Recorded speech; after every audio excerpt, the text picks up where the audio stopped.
પ્રમુખ સ્વામી મહારાજના અંતિમ કલાકો કેવા હતા? ગુરુહરિ પ્રમુખ સ્વામી મહારાજનું અતિપ્રિય સ્થાન એટલે સારંગપુર.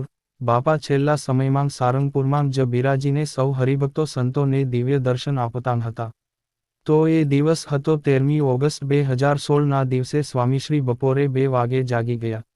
2 કલાક ને 30 મિનિટે સોનોગ્રાફી કરી.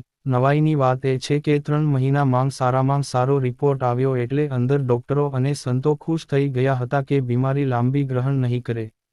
4 કલાક ને 28 મિનિટે બીપી ડ્રોપ થવા લાગ્યું. સર્વસ્વની બહાર બ્રેઝર વાગે છે કે હરિકૃષ્ણ મહારાજને અંદર લઈને જાવ એટલે હરિકૃષ્ણ મહારાજ અલ્પાહાર કરી મંદિરમાં ગયા હતા. એટલે ત્યાંથી તાત્કાલિક લાવીને હરિપ્રકાશ સ્વામી અંદર જાય છે. આ સાથે ત્યાં ટ્રીટમેન્ટ શરૂ કરવામાં આવી. એમાં 5 કલાક ને 30 મિનિટે બીપી અપ ડાઉન થતાં ત્યાં પ્લસ ડાઉન થવા લાગ્યા એટલે ડોક્ટરોએ એમની પણ દવા શરૂ કરી હતી.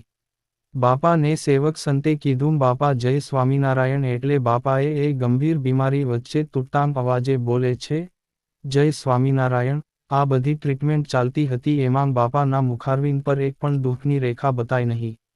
5 કલાક ને 45 મિનિટે ડોક્ટર વીપી સાહેબને ખ્યાલ આવી ગયો ને એમને ત્યાંથી વિવેકસાગર સ્વામીને ફોન કરી બોલાવ્યા. એટલે વિવેકસાગર સ્વામી શાસ્ત્રીજી મહારાજનો ફોટો લઈને આવ્યા ને બાપા સામે ફોટો રાખી દર્શન કરાવ્યા. 5 કલાક ને 55 મિનિટે ત્યાં થોડું વાતાવરણ ગંભીર બન્યું કેમ કે હૃદય એકદમ બંધ થવા લાગ્યું હતું. એટલે ડોક્ટરો કહ્યું કે પ્લસ ડ્રોપ બહુ થવા લાગ્યા છે. એટલે હરિકૃષ્ણ મહારાજને બાપાના હૃદય પર પધારવામાં આવ્યા. 5 કલાક ને 59 મિનિટે બાપાએ છેલ્લા શ્વાસ લીધા ને ડોક્ટરો બોલ્યા કે બસ હવે હૃદય બંધ થઈ ગયું, હવે નહીં થાય. ગુરુહરિ પ્રમુખ સ્વામી મહારાજના આપણી સૌ પર અને સમાજ પર અનંત ઉપકાર છે, જે વર્ણવી શકાય તેમ નથી.